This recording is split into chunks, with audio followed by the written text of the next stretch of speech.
ladies and gentlemen, this is Destiny from DeskFix, and welcome back to another video in the Django React JS blog series. In this one, we'll get started working with listing comments and creating comments using React JS. That is what we'll be doing. Hopefully you will enjoy the video and learn something new. So let's get started. So I will begin by opening up my code editor. And right now, this is all we have. So I will also spin up my server. As you can see, I have my server running on localhost for React.js and also for Python. So all I need to do now is open up my browser and visit the localhost 5173. Then I can click on any of these posts to open up its detail. You can see that. I can also go back and maybe click on this one. You can see its detail. Very okay. So let us start off by listing comments over here. And how should we actually do this? Should we have a dedicated state that we will assign comments to, then list it? Or should we just go ahead and list comments directly from a post? Because if you followed along with the API, you will notice that I actually built it in a way where if you don't wanna actually create a dedicated state for a comment, you can immediately call post.comments.map and you look through the comments and display them. In case you don't understand, let me show you. So I'll scroll down all the way to the section where we have the comments. I'm going to search for Benny William, this one over here. And let us start off by collapsing this tree. Then I'll remove two of this just to have only one remaining. Now it's this one that I will be mapping through. So I'll say posts dot comments dot map.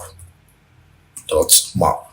Then over here, you can go ahead and pass in your C and index, which are pretty much the parameters. Then I'll paste this. So now how many comments do we have? You can see that we have none. Now let's log into the admin section and try creating the comments so you can see how it works. So we have a comment for introduction to React. And that is this, which means comments might actually not be coming in as expected, because I have one comment here, but why can't you actually see the comments? So maybe there is a problem with this comment here. Let me use comments instead of comments. And that is still not working. So let's hop over to, firstly, our model. Let's open up the API model and hop over to where we have the post model. And below here, you can see, obviously, we don't have the method for comments. So create a new method down here called comments. And what we pretty much need to write over here is a query, so that whenever we call this comments method, we fetch all the comments related to this post. And how do we do that?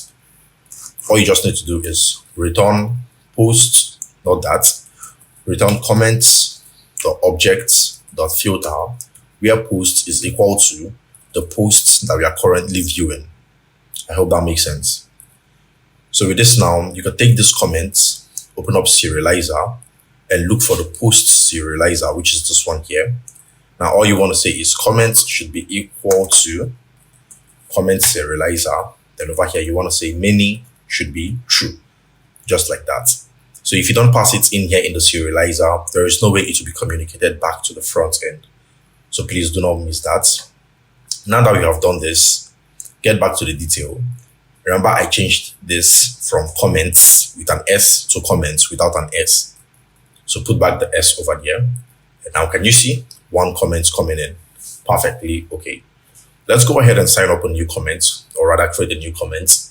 Let's say somebody else wants to create this comment. Let me just say Jennifer wants to create this comment. Jennifer Adgar. And the email is something totally different. And comments should be thanks for the blog post. Thanks for the blog post. For now, there are no replies, so let's leave it that way. Now, if you reload this page, you should now see two comments coming in well. All right, so let's go ahead and change up the informations for the comments. Firstly, for the name of the person that made the comments, all we just need to say is c.user.username. Then over here, you should see the username, but it's not actually coming in. So what is the problem? I will get back to the model. Okay, you can actually see that it's name, email, So that's what we should call directly. Instead of calling username, just say c.name. Okay, that should come in. And instead of showing this date here like this, remember that we imported moment. Just go ahead and pass in c.date. And for the actual comment itself, just pass in c.comment. Now let's see what we have. Can you see? This post is really helpful. Thanks for the blog post. Now our model does not actually support images. So I could go ahead and get rid of this image for now, comment it out till when our model starts supporting images. Hopefully you get the idea. This is how we list out comments that has been made on the site. And we can see 3 comments here. How can we actually count the comments? That is actually very simple. Let's look for where we have the 3 comments, which is probably here. And all you just need to say is posts.comment.length. So we want to get what the length of the comment is. Please do not forget the S over there. Now you can see 2 comments. Looking pretty cool, right? Now you can add a HR over here if you want to split things apart, just like that. And also you can go ahead and play around with this UI. It's totally your code. Do whatever you want to do with it. Make it look better and nice. Okay, can you see? All good. So now the next thing on my list is working with leaving a reply for the comment. So the very first thing that we need to do is create a state that will hold the name, the email, and the comment itself. So I want you to scroll back to the top and I want you to create a new state. I'm going to call this one create comment and also set create comment. And I will initialize a state in here. This state, instead of holding an array, a string, a boolean, or a number, which is an integer, I want you to hold a dictionary. So a dictionary pretty much means that we'll have key value pairs. So some keys that I want will be keys like the full name, the email, and the comments, which are pretty much the fields that we have over here. So let's start off with the first one, which is the full name. I'm assigning the full name to an empty string for now, and also the email, you can see. And finally, I need the comment. Good. So with all this now, all we need to do is create a handler that is going to help us handle whenever a user starts typing information into these input fields for the name, the email, and the comments. So how do we get started doing this? Just look for a suitable position where you can write the function. I'm just going to write below the use effects. And I'm going to say const handle create comments change, create comments change. All right. And I want to pass in a parameter in here called event. So using this event, we will be able to know what the user has typed in here by grabbing the event.target.value and also event.target.name. So it's a little bit tricky, but don't worry, I'll explain it to you guys. So the very first thing we want to do is set an information to the create comment state like this. And I'm going to go in firstly with the spread operator. Then over here, I'm going to pass in events.target.name. And I'm also going to pass in events.target.value. So in case you don't understand, let me explain what this will do. So I will take this function, put it in this input field. And also I'll have to specify what the event name is, or what the name of the input is, so that whenever we start typing, we associate the name here with whatever value that we have gotten. If you don't understand, let me go ahead and do this so you better understand. So take the handle create comment, and we need to hop over to the template where we have name, email, React comment. So look for that. I believe that should be somewhere here. So for this input, on change of this input, I'm going to call, okay, instead of creating this inline function, you could just call it like this, it will still work. Now, let's get back to this function and log. I will log the create comment. What do you think is going to happen as soon as I start typing? So when I start typing something in here, can you see?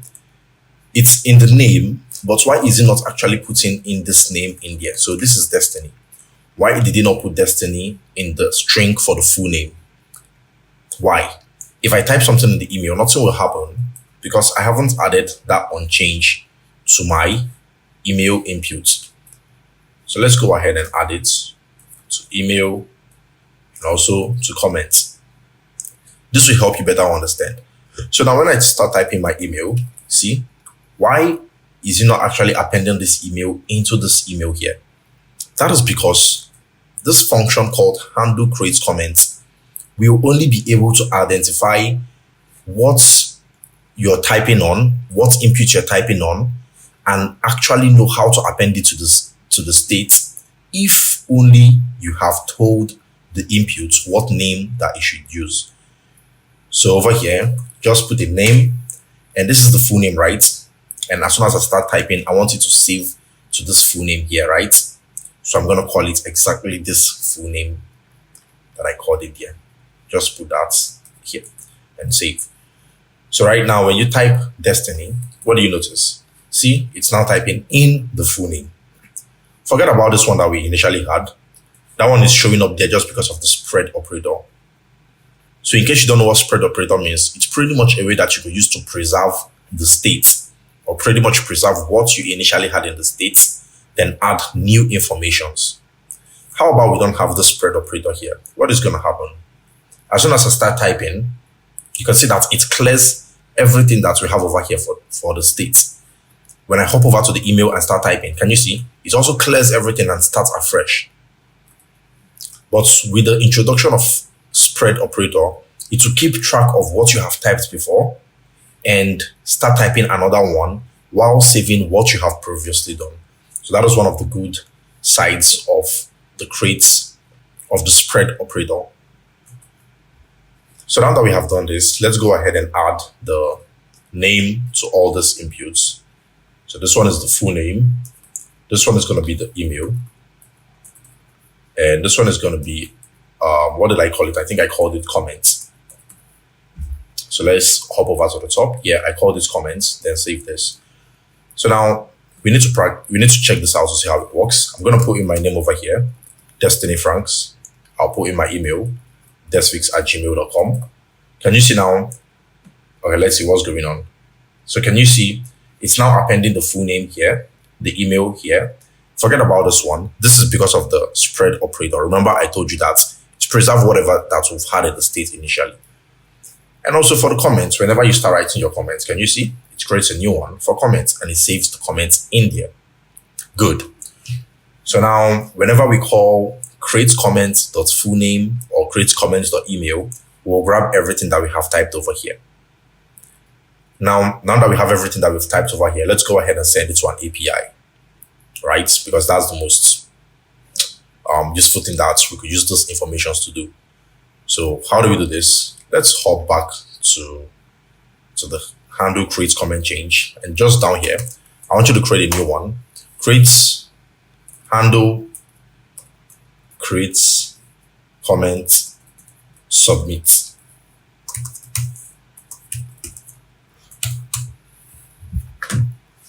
Then the very first thing I want to do is e.prevent default.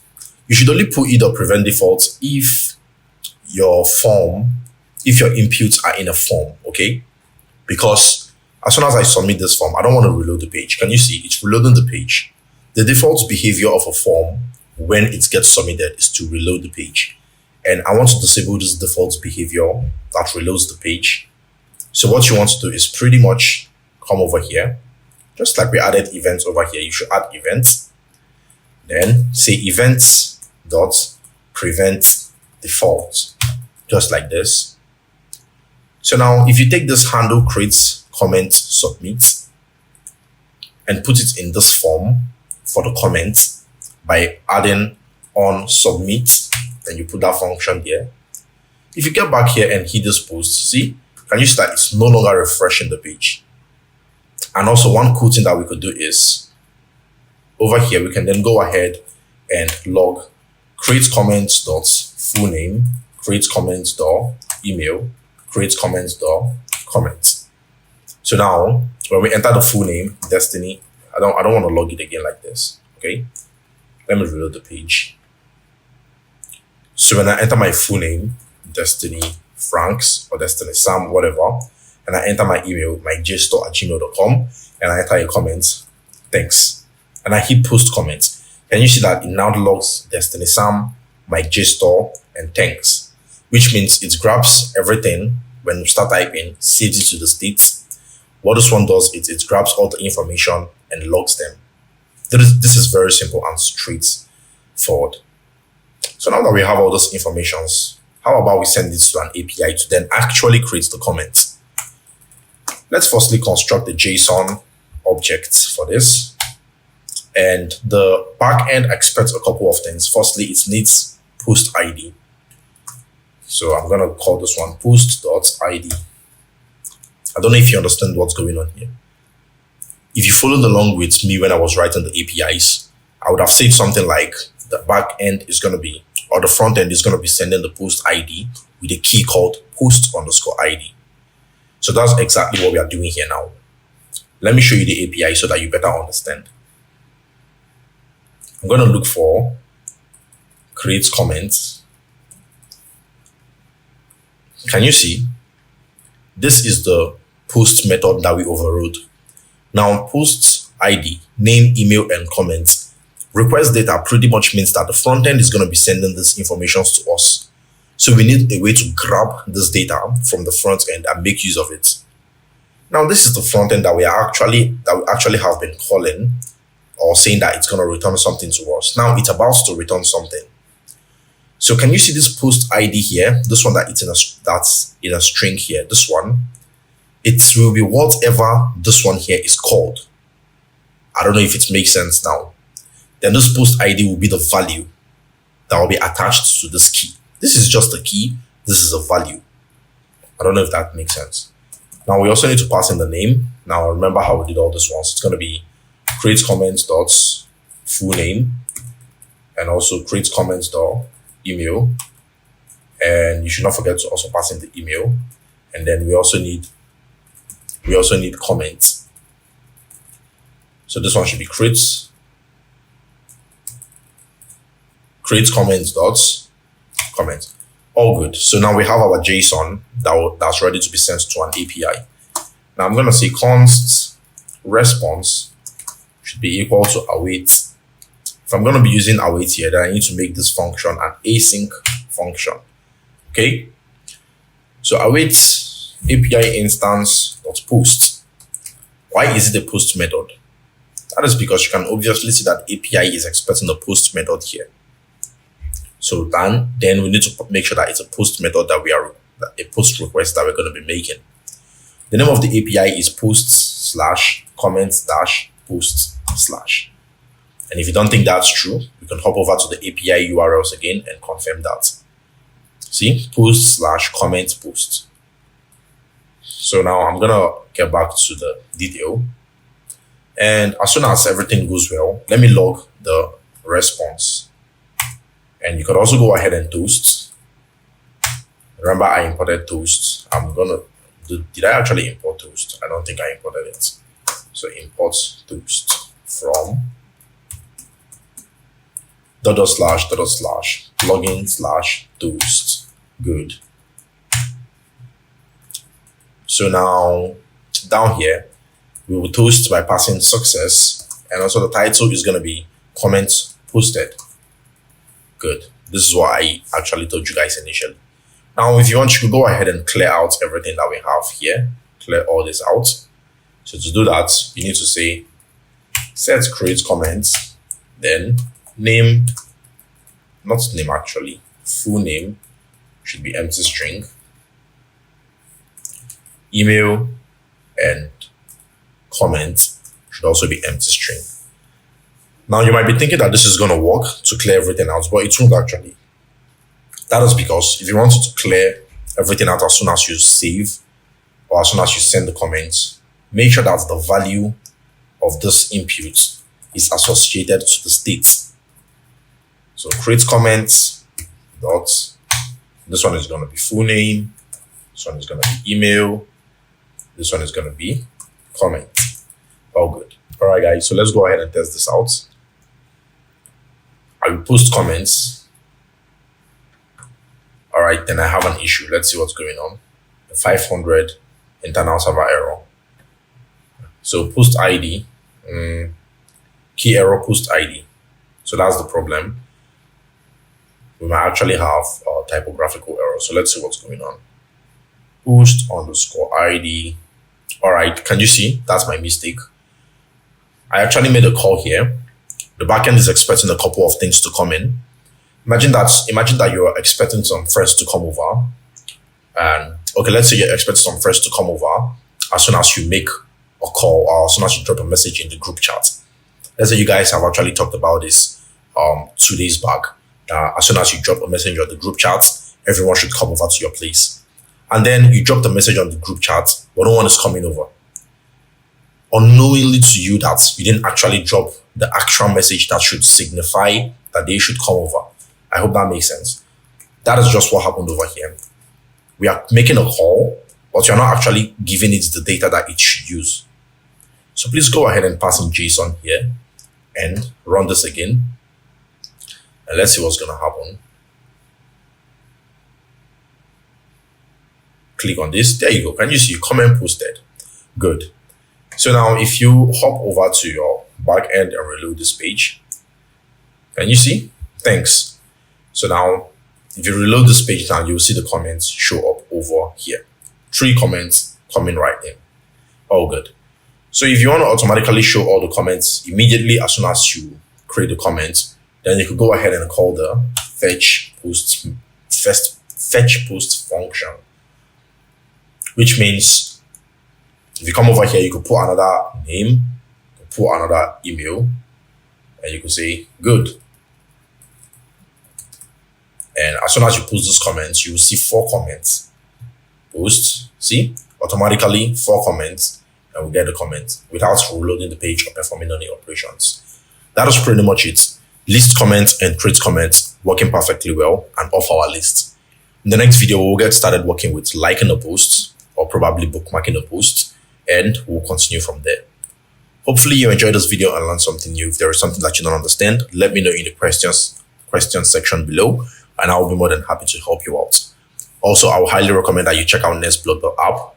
It's an application that provides you with free to use components to build web apps, mobile apps, and pretty much build your projects faster, efficiently, and streamline your development experience. Nestblog.app, the link will be in the description or in the video. I hope to see you in the next video. Do make sure to check out the courses in the description. One of them will help you become a better Django and React JS developer. Until the next one, mad love. Peace out.